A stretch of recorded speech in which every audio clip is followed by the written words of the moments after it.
Gervonta Davis's habit of slow starts nearly cost him in his latest WBA lightweight title defense. Lamont Roach Jr. not only pushed him to the stunning majority draw, he would have won the fight if not for one head-scratching decision by the referee.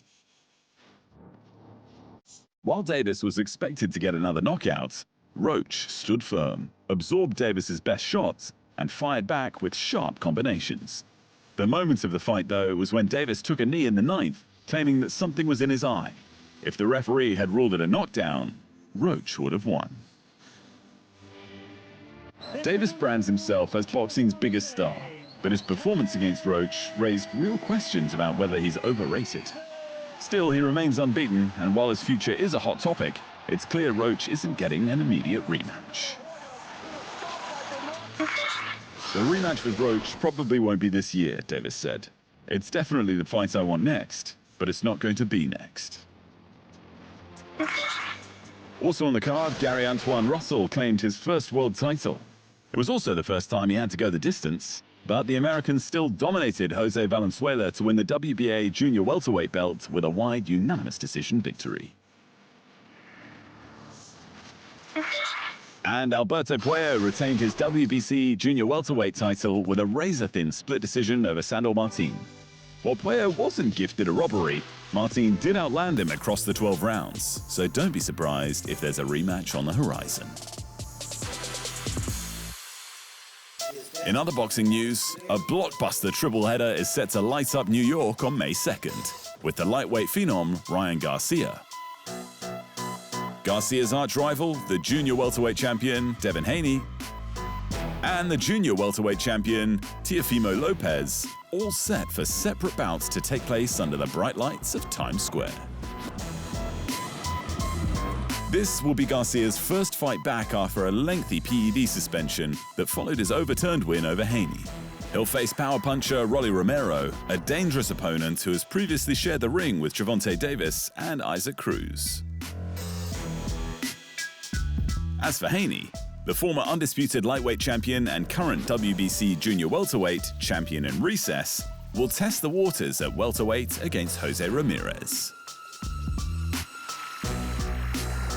And the opening bout of the night will see Tefimo Lopez defend his lineal and WBO junior welterweight titles against the undefeated Arnold Barboza Jr. In non-championship news, things turned chaotic at the first face-off for the rescheduled grudge match between Chris Eubank Jr. and Conor Benn.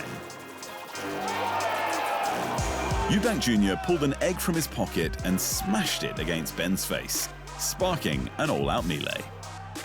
Benn lunged in response, but was quickly restrained by security, while Eubank Jr. was also held back before things could escalate further. And why the egg? It was a clear jab at Benn's PED controversy, which derailed their originally scheduled fight from 2 years ago.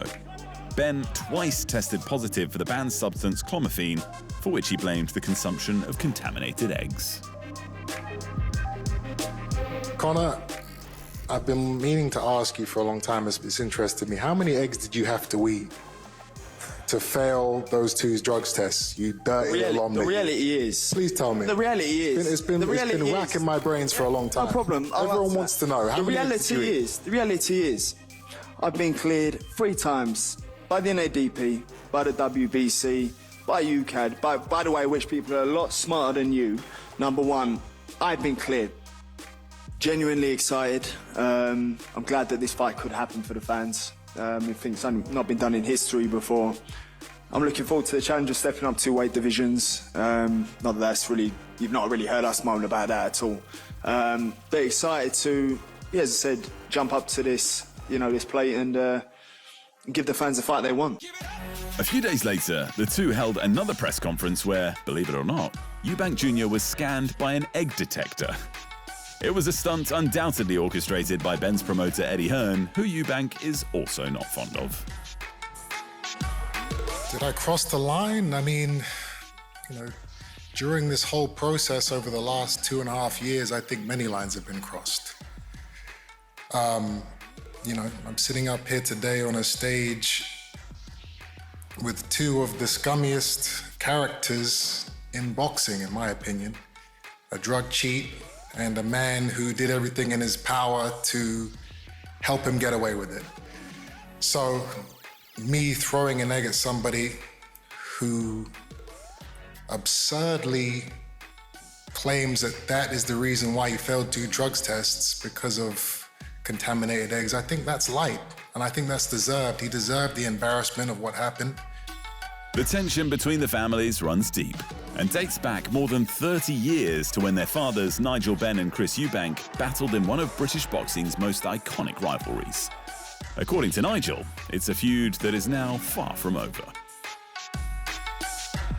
Nigel was right in the thick of the egg-throwing incident, and at one point, he even had his hand around Eubank's neck to defend his son. I didn't know. I thought you actually glassed him, mate. And that's why I nearly got my hand around your throat. I understand. Yeah. But you did put your hand on my neck. Yeah. And I'm going to give you a pass because of what happened, but I'm just letting you know if your hand ever touches me again, you won't get it back. Shut your mouth. Do you hear me? No. Con. Do you hear me? Con. Threaten my dad. He couldn't. Conor, Hey, silly bollocks. Threaten my dad again. Watch what happens to you. With tempers flaring across generations, the war of words has now extended beyond the families. Even Eddie Hearn couldn't resist chiming in. Forget the money. This is not about the money for Conor Benn. This is only about the money for you. No, it's not. It is. And again, why are you speaking to me? Because you're speaking to me. I'm speaking about you. I'm not speaking to you. Now, you're so listen. I don't want you I'm in addressing your me head anymore. rent free. All you do is talk about me. I don't want to hear you anymore. If you lie to the public, if you lie to the public, I'm going to expose you. I'm worried. I am not one of your little puppets. If you say bull, I'm going to call it out. If all goes to plan, this long-awaited showdown will finally happen this April 26 at Tottenham Hotspur Stadium in London, assuming nothing else goes wrong. And good news for the amateurs. The International Olympic Committee has taken a key step towards including boxing for the Los Angeles Games in 2028. In 2019, the IOC suspended the International Boxing Association following long-running disputes over governance, its finances, and integrity of bouts and judging. Due to that, the IOC banished the IBA from the Olympic movement entirely in 2023. This week, the IOC granted provisional recognition to World Boxing, an independent group founded in 2023 as a breakaway from the IBA. Former boxing great Gennady Golovkin, who heads the commission tasked with establishing world boxing as a credible body to run Olympic bouts, said it was an important moment, but much work remained. Receiving provisional Olympic recognition from the IOC is an important achievement and demonstrates that our sport is on the right path, said Golovkin. This decision brings us one step closer to our main goal, preserving boxing at the Olympic Games.